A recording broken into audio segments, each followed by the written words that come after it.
After 2 marathon days in the witness chair, U.S. Supreme Court nominee Brett Kavanaugh appears to be on a path to confirmation as a Supreme Court justice. The 53-year-old appellate judge stuck to a well-rehearsed script throughout his testimony, providing only glimpses of his judicial stances while avoiding any serious mistakes that might jeopardize his confirmation. Now that Kavanaugh's questioning has been completed, senators will return for a final hearing day on Friday along with more than 24 witnesses on both sides of the nomination fight.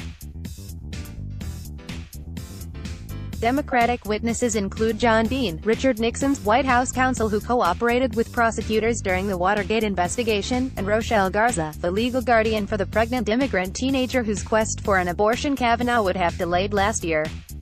On the Republican side, former Solicitors General Theodore Olson and Paul Clement will testify in support of the nominee, along with former students, law clerks and the mother of a basketball player coached by Kavanaugh.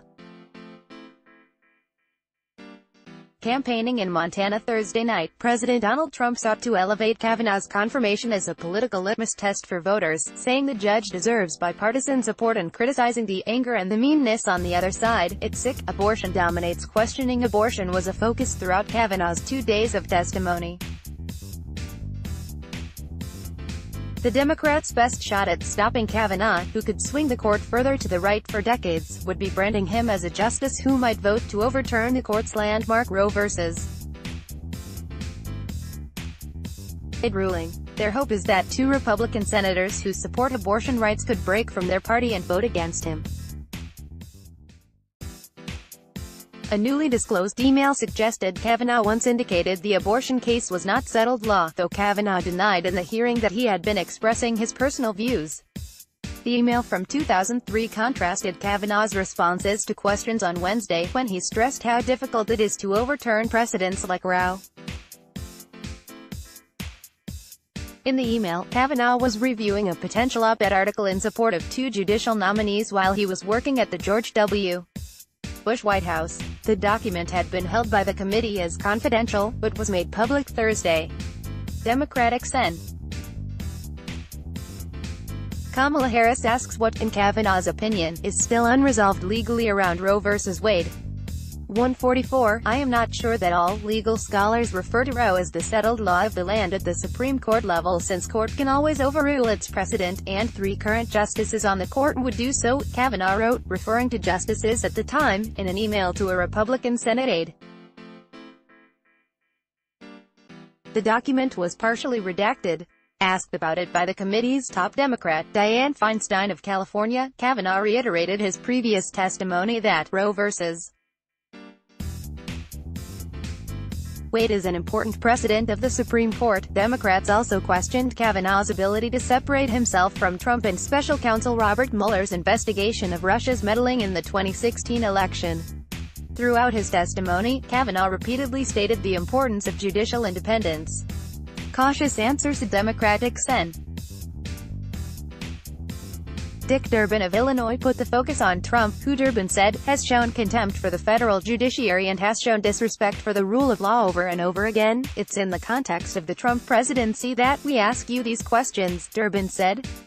Kavanaugh refused to answer questions about Trump or commit to stepping aside from any case about the Russia investigation that might come to the Supreme Court. When Sen. Richard Blumenthal of Connecticut invited him to denounce Trump's criticism of federal judges, including Justice Ruth Bader Ginsburg, the nominee demurred, "The way we stand up is by deciding cases and controversies independently without fear or favor," Kavanaugh said. Kavanaugh completed 2 days of testimony before the Senate Judiciary Committee on Thursday. J. Scott Applewhite, Associated Press. Earlier, he said his 12-year record as an appellate judge shows that he has not been afraid to invalidate executive branch actions. Kavanaugh said that he has made clear that a court order that requires a president to do something or prohibits a president from doing something is the final word in our system. On a separate track, Senator Patrick Leahy of Vermont and Durbin led the charge in suggesting that Kavanaugh misled them in earlier testimony. He denied that allegation with the robust support of Senate Republicans. Much of the debate among senators focused more on the disclosure of documents than on Kavanaugh's record. Democratic Sen. Cory Booker of New Jersey, who along with Harris is a potential presidential candidate in 2020, said he was willing to risk fallout over releasing confidential documents about Kavanaugh's views on race. Republican John Cornyn of Texas warned him that senators could be expelled for violating confidentiality rules. Democrats and Booker responded, "Bring it on." In fact, some of the documents the Democrats wanted disclosed had been released hours earlier, in a pre-dawn disclosure approved by Bill Burke, the Republican attorney who serves as presidential records lawyer for Bush. Republicans hope to confirm Kavanaugh in time for the first day of the new Supreme Court's term, October.